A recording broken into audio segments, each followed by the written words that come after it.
अब उसको कहिए जितेंद्र कुमार, क्या नाम उसका हो गया? जितेंद्र कुमार त्यागी। अब उससे पूछो कि अब हिंदू धर्म पर जरा उंगली उठाओ। 16,108 थी। जितेंद्र त्यागी जी क्या कहोगे? अब उठाओ।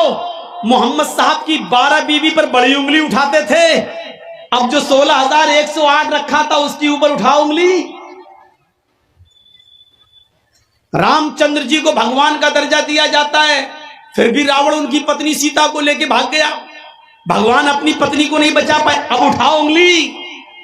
अब तो जर्जीस तुम्हारी रात की नींद हराम कर देगा। अब उठाओ, अब उठाओ।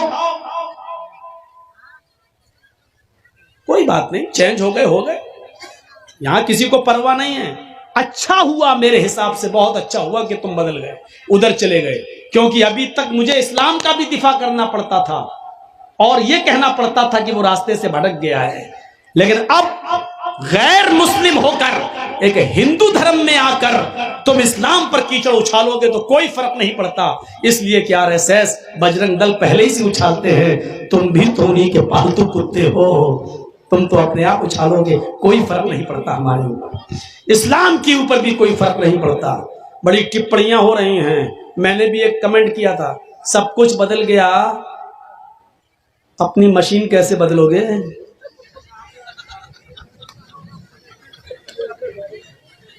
वो भी तो बदलो।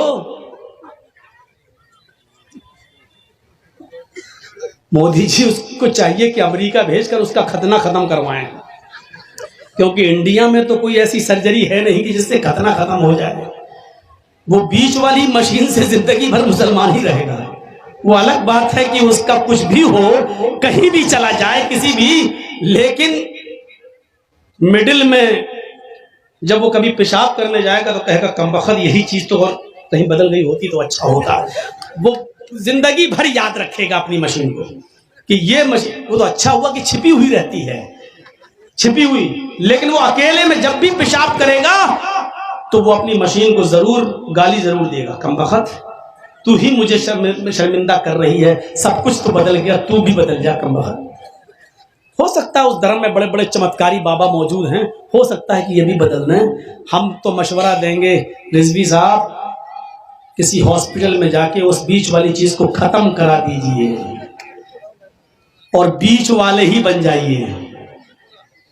वो सबसे अच्छा मशवरा है मेरा, क्योंकि ये बीच वाली चीज तुम्हें जिंदगी भर जीने नहीं देगी, जीने नहीं देगी, यही तुम्हें ललकारती रहेगी।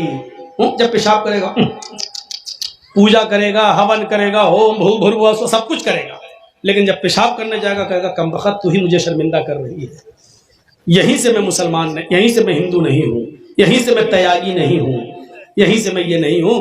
ये चीज उसको जिंदगी भर लानत भेजती रहेगी, कहीं ना कहीं तो छाप अभी बाकी है।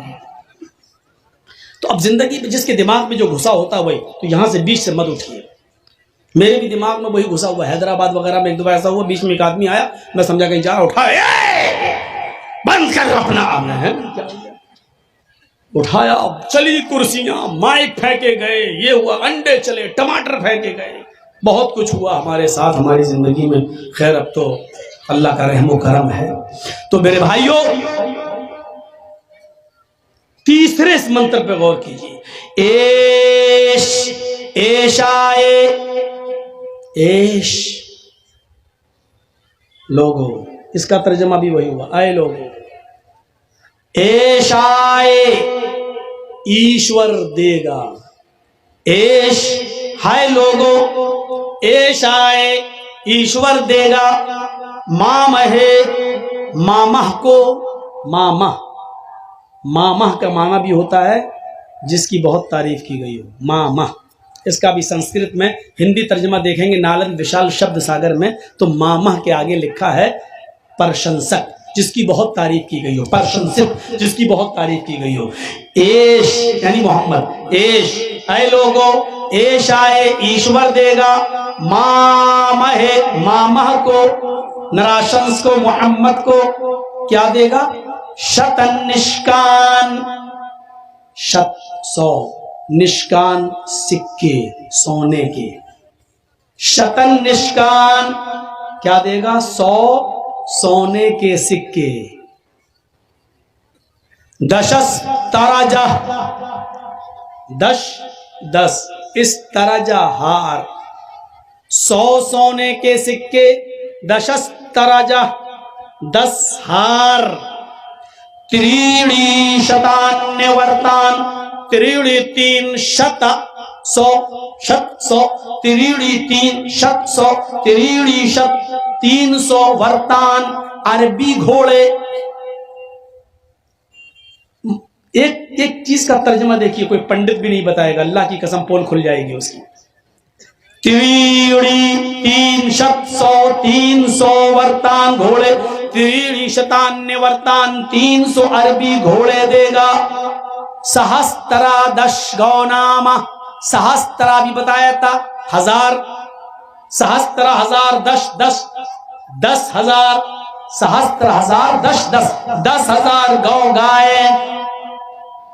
अब पूरे मंत्र का तर्जमा देखिए, ईश्वर मां महर्षि को मोहम्मद को देगा 100 सोने के सिक्के, 10 हार, 300 अरबी घोड़े और 10,000 गायें। ये मंत्र किसी पर पूरा नहीं उतरता सिवाय मोहम्मद रसूलुल्लाह के। सबसे पहले क्या है? 100 सोने के सिक्के। सोना बड़ा कीमती होता है। जब आपका बच्चा MBBS में एडमिशन लेना चाहे और थोड़े से अंक से फेल हो जाए और 50 लाख रुपया मांगा जा रहा हो कि दे दीजिए आपके बच्चे को MBBS में एडमिशन हो जाएगा, तो आप ऐसे मौके पर अपना सोना तक बेच देते हैं अपने बच्चे के पढ़ाने के लिए।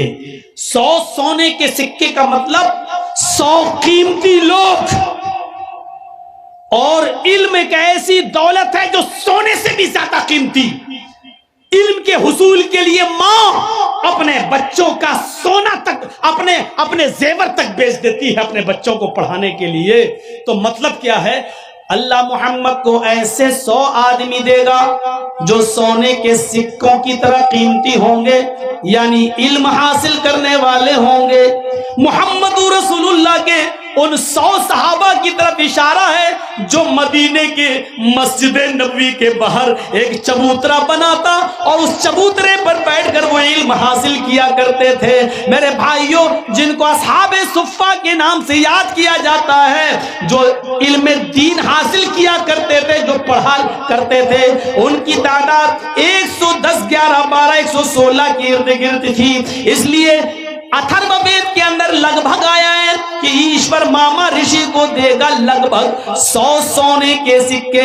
लगभग का मतलब ये होता है कि कुछ ज्यादा या कुछ कम। तो मेरे भाइयों, 100 सोने के सिक्कों से मुराद असहाबे सुफ़्फ़ा, 100 वो सहाबा मुराद है जो नबी अकरम से इल्म हासिल किया करते थे और उन्होंने इल्म हासिल करने के लिए अपनी जमीन और जायदाद भी निछावर कर दी थी, अपने माँ बाप को भी कुर्बान कर दिया था, भाई ने भाई को छोड़ा था, भाई ने बहन को छोड़ा था, एक ने किसी, सब ने रिश्तेदारों को छोड़ा, किसी ने जमीन छोड़ी, किसी ने जायदाद छोड़ी, लेकिन वो मोहम्मद रसूलुल्लाह से पढ़ने जरूर आया करते थे। ये तादाद उनकी इसी 100 के इर्द गिर्द घूमती है। शतन निष्कान, अल्लाह मामा को देगा 100 सोने के सिक्के, 10 तरजा 10 हार।